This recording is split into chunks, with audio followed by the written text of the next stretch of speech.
আসসালামু আলাইকুম। আমরা হচ্ছে একটু ছাদে উঠলাম। হাই। তো ছাদ থেকে আমরা এই সুন্দর ভিউটা নিচ্ছি। দেখেন মাশাআল্লাহ, গ্রামের ভিতরে শহর। আমার কাছে তো খুব ভালো লাগছে।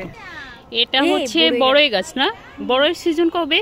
এটা মানে এখন মনে হয় হ্যাঁ শুরু হয়ে গেছে না? একটু জুম করে দেখাই। এই যে বড়ই হচ্ছে না?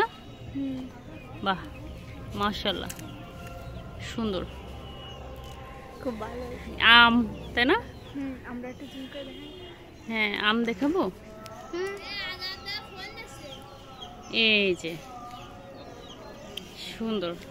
এবার একটা আম কম হয়েছে না? এগুলো হচ্ছে কলা গাছ। এই যে যেটা দেখা যাচ্ছে এটা হচ্ছে খেজুর না? এটা হচ্ছে খেজুর গাছ। অনেক সুন্দর মাশাআল্লাহ।